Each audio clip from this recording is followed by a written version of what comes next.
Hello അസ്സലാമലൈക്കും welcome back. അപ്പോൾ അതാ നമ്മുടെ പെരുന്നാൾ തലേന്നത്തെ ചെറിയൊരു പർച്ചേസിങ്ങും കാര്യങ്ങളൊക്കെ ആയിട്ടുള്ളൊരു വീഡിയോയുമായിട്ടാണ് കേട്ടോ ഞാൻ വന്നിട്ടുള്ളത്. അപ്പോൾ 29ാമത്തെ നോമ്പായതുകൊണ്ട് തന്നെ പിറ്റേന്ന് പെരുന്നാളാവും എന്നുള്ളൊരു ധാരണ ഉണ്ടാവുമല്ലോ എല്ലാവർക്കും. കാരണം സൗദിയിലൊക്കെ 29 നോമ്പായി, പിന്നെ അവിടെ മാസം കണ്ട് പെരുന്നാളൊക്കെ ആയി. അപ്പോൾ ഇനി നമുക്കും അതേപോലെയൊക്കെ ആവും എന്നുള്ളൊരു പ്രതീക്ഷ ഉണ്ടാവുമല്ലോ. അപ്പോൾ നമ്മൾ പെരുന്നാളായാൽ നമുക്ക് ഫുഡൊക്കെ ഉണ്ടാക്കാൻ വേണ്ടി സാധനങ്ങളൊക്കെ തലേന്ന് തന്നെ നമ്മൾ ഒരുക്കി വെക്കുമല്ലോ. അപ്പോൾ സാധനമൊക്കെ വാങ്ങാനായിട്ട് ഇതാ രാവിലെ ഒരു 10 മണിയൊക്കെ ആയപ്പോഴാണ് കേട്ടോ ഞാനും ഉപ്പയും കൂടി ഇവിടെ എൽഗൂറുള്ള സൂപ്പർ മാർക്കറ്റിലേക്ക് പോകുന്നത്. അപ്പോൾ നമുക്ക് വേണ്ട സാധനങ്ങളൊക്കെ ഈ ഒരു ഷോപ്പിൽ കയറിയാൽ തന്നെ കിട്ടും. ഫ്രൂട്ട്സ് ആണെങ്കിലും വെജിറ്റബിൾസ് ആണെങ്കിലും ഒക്കെ ഇവിടെ ഉണ്ട് കേട്ടോ. അത്യാവശ്യം വലിയ ഷോപ്പ് തന്നെയാണ് കേട്ടോ ഇത്. അപ്പോൾ ഞങ്ങൾ അധികവും ഇവിടുന്ന് തന്നെയാണ് കേട്ടോ സാധനമൊക്കെ വാങ്ങിക്കൽ. അപ്പോൾ നമ്മൾ പെരുന്നാൾക്ക് ഫ്രൈഡ് റൈസും അതേപോലെ ചിക്കൻ കടായൊക്കെ ആക്കാമെന്ന് കേട്ടോ കരുതിയിരിക്കണത്. അപ്പോൾ അതിലേക്കുള്ള പച്ചക്കറിയൊക്കെ ഇവിടുന്ന് തന്നെയാണ് വാങ്ങിയത്.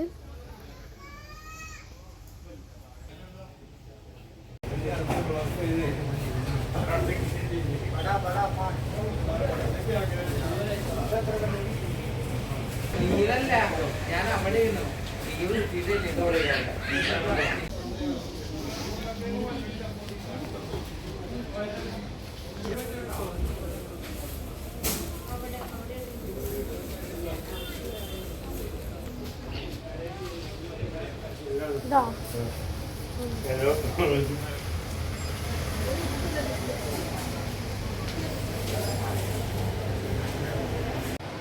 അങ്ങനെ ഞങ്ങൾ സാധനമൊക്കെ വാങ്ങിയതിൻ്റെ ശേഷം ബില്ലൊക്കെ ആക്കിയിട്ട് അവിടെ നിന്ന് ഇറങ്ങി കേട്ടോ.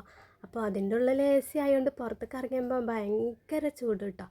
നോമ്പ് പറ്റിയിട്ട് ഈ ഒരു ചൂടത്ത് വണ്ടിയാണെങ്കിലോ ഭയങ്കര ചൂടായിരുന്നു കേട്ടോ. വണ്ടീൻ്റെ ഉള്ളിൽ AC ഇട്ടിട്ടൊന്നും തണുക്കണില്ല.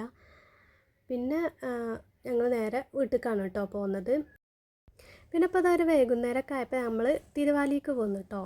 നോമ്പ് തുറക്കാൻ ഏകദേശം 1 മണിക്കൂറൊക്കെ ഉള്ളൂ. അപ്പോൾ ആ ഒരു സമയത്ത് പെട്ടെന്ന് തന്നെ കുറച്ചും കൂടി സാധനമൊക്കെ വാങ്ങിക്കാനുണ്ടായിരുന്നു.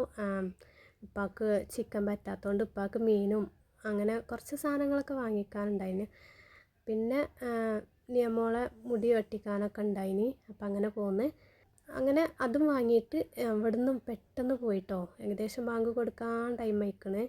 അപ്പോൾ വീട്ടിലേക്ക് പോകുമ്പോഴുള്ള അടിപൊളിയായിട്ടുള്ള കാഴ്ചയാണ് കേട്ടത്. നെൽപ്പാടവും അതിനടുത്തതാ സൂര്യൻ അസ്തമിക്കാനായിട്ട് നിൽക്കണേ. പിന്നെ നോമ്പൊക്കെ തുറന്നതിൻ്റെ ശേഷം നമ്മുടെ മാസമൊക്കെ കണ്ട് എന്ന് പറഞ്ഞാൽ നമുക്കും പെരുന്നാളായി. അപ്പോൾ അരിയൊക്കെ കൊടുക്കുമല്ലോ നമ്മൾ. അപ്പം ഉമ്മതാ അരിയൊക്കെ ഇങ്ങനെ എല്ലാവർക്കും കൊടുക്കാൻ വേണ്ടിയിട്ട് ഇങ്ങനെ കീസാക്കിയാണ്ട് വെക്കണം കേട്ടോ. അപ്പോൾ സജു നീയൊക്കെ അതിങ്ങനെ നോക്കി നിൽക്കുകയാണ് കേട്ടോ. പിന്നെ ഓല് ഫുഡൊക്കെ കഴിച്ചിട്ട് സജു ദാ ഉറക്കം വരുന്നുണ്ട് പറഞ്ഞിട്ട് ഓൻ കടന്ന്. നിയമോളാണെങ്കിൽ ഇവിടെ ഉറക്കമൊന്നും ഇല്ലാതെ 2 കൈമലും മൈലാഞ്ചി വേണമെന്ന് പറഞ്ഞ് മഗ്‌രിബിന് തുടങ്ങിയിരിക്കണം. മൈലാഞ്ചി വേണമെന്ന് പറഞ്ഞ് അങ്ങനെ നിസ്കാരമൊക്കെ കഴിഞ്ഞതിൻ്റെ ശേഷം ഓക്കെ ഞാൻ മൈലാഞ്ചി ആദ്യം ഒരു വശത്ത് ഇട്ടെടുത്തിട്ടുള്ളൂ. എല്ലാം കൂടി ഇടുമ്പോൾ അത് തട്ടുന്ന ഉറപ്പാണ്. അപ്പോൾ ഒരു ഭാഗത്ത് ഉണങ്ങിയിട്ട് മറ്റേ വശത്ത് ഇട്ടുതരാമെന്നൊക്കെ പറഞ്ഞാണ്ട് അങ്ങനെ നിർത്തിയതേനി. അങ്ങനെ ഇപ്പോൾ അവൾക്ക് ഇവിടെ ഉണങ്ങിയിരിക്കണമെന്നൊക്കെ പറഞ്ഞിട്ട് അപ്പുറത്തും കൂടി ഇട്ടുതരുന്നൊക്കെ പറഞ്ഞാണ്ട് അങ്ങനെ ഇരിക്കുകയാണ് കേട്ടോ.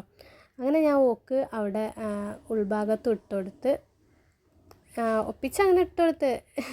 തലവേദന എടുത്തിട്ട് നിൽക്കാൻ വയ്യ. രാവിലെ പോയതുണ്ടല്ലോ അത് ശരിക്കും ഏറ്റിക്കണം. നല്ല തലവേദന ഉണ്ടായിന് കേട്ടോ.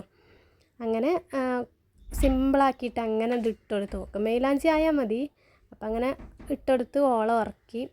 പിന്നെ രാവിലേക്കുള്ള ബാക്കിയുള്ള പരിപാടികളൊക്കെ അങ്ങനെ നോക്കുകയാണ്. അപ്പോൾ ഞാൻ ഒരു ഡെസേർട്ട് ഉണ്ടാക്കുന്നുണ്ട് കേട്ടോ. മുമ്പ് ഇട്ടിട്ടുണ്ടായിരുന്നു നവാബി സേമിയ.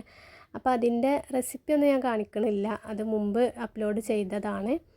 അപ്പോൾ അതിക്കിടാനുള്ള നട്ട്സുകളൊക്കെ അങ്ങനെ കട്ട് ചെയ്ത് വെച്ചിട്ടോ. കുറച്ച് മുന്തിരി ഇട്ടിട്ടുണ്ട്. അപ്പോൾ അതൊക്കെ സെറ്റാക്കിയിട്ട് ഇങ്ങനെ വെക്കണം. അപ്പോൾ രാത്രി നമ്മളിതൊക്കെ സെറ്റാക്കി വെച്ചാൽ പിന്നെ രാവിലെ നമുക്ക് കുറച്ച് ജോലിയല്ലേ ഉണ്ടാവുള്ളൂ. അങ്ങനെ ഞാനും ഉമ്മയൊക്കെ അങ്ങനെ ഉമ്മ അവിടെ ഓരോ ജോലി ചെയ്യുന്നുണ്ട്, ഞാനിതൊക്കെ റെഡിയാക്കി. അപ്പോൾ ബാക്കിയുള്ളത് ഇതാ ഈ ഒരു പാത്രത്തിലും കൂടി ആക്കി വെച്ചിട്ടുണ്ട് കേട്ടോ. അപ്പോൾ അത് ഫ്രിഡ്ജിലേക്ക് കയറ്റി വെച്ച് പിന്നെ അമ്മ അതവിടെ ചിക്കനൊക്കെ റെഡിയാക്കി വെക്കാണ് കേട്ടോ. അപ്പോൾ ഞാൻ റൈസിലേക്കുള്ള പച്ചക്കറിയൊക്കെ ഒന്ന് കട്ട് ചെയ്ത് വെക്കാമെന്ന് വിചാരിച്ചിട്ട് അതൊക്കെ ഒന്ന് കട്ട് ചെയ്ത് വെക്കുകയാണ്. തലേന്ന് തന്നെ നമ്മളൊക്കെ റെഡിയാക്കി വെച്ചാൽ പിന്നെ രാവിലെ നമുക്ക് എണീറ്റാൽ അത് എളുപ്പമായിരിക്കുമല്ലോ ഉണ്ടാക്കാൻ, റൈസൊക്കെ ഉണ്ടാക്കാൻ. അങ്ങനെ എല്ലാം റെഡിയാക്കി കട്ട് ചെയ്ത് മാറ്റി വെച്ചു. പിന്നെ ഉമ്മ ചിക്കനൊക്കെ ഫ്രൈ ആക്കി വെക്കാമല്ലോ, കുറച്ചും കൂടി ടൈം ഉണ്ടല്ലോ എന്നൊക്കെ പറഞ്ഞപ്പോൾ അങ്ങനെ ചിക്കനും ഫ്രൈ ആക്കി കേട്ടോ. പിന്നെ ഇപ്പോൾ പായസത്തേക്കുള്ള സേമിയൊക്കെ ഞാൻ വറുത്ത് മാറ്റി വെച്ച് ഒക്കെ കഴിഞ്ഞിട്ട് ഞങ്ങൾ കിടക്കാൻ വേണ്ടി പോകുന്നത്. അപ്പോൾ ഞാൻ മൈലാഞ്ചി കണ്ടപ്പോൾ ഞാൻ എടുത്തിട്ട് കേട്ടോ, ഇടാനാവില്ല എന്നൊക്കെ വിചാരിച്ചിനി, എങ്ങനെയും ഒന്ന് കിടന്നിറങ്ങിയാൽ മതി എന്നതിന്. അപ്പോൾ മൈലാഞ്ചി കണ്ടപ്പം അങ്ങനെ ചെറുതായിട്ടൊന്ന് ഇട്ട് കയ്യുമ്പോൾ ഇട്ട് കേട്ടോ. അപ്പോൾ ഇത്രയൊക്കെയാണ് കേട്ടോ നമ്മുടെ ഈ ഒരു പെരുന്നാൾ തലേന്നത്തെ ചെറിയൊരു വിശേഷം. അപ്പോൾ ഈ ഒരു വീഡിയോ ഇഷ്ടപ്പെട്ട എല്ലാവരും ലൈക്ക് ചെയ്യാൻ മറക്കല്ലേ. അപ്പോൾ എല്ലാവർക്കും എൻ്റെയും കുടുംബത്തിൻ്റെയും ഈദ് മുബാറക്.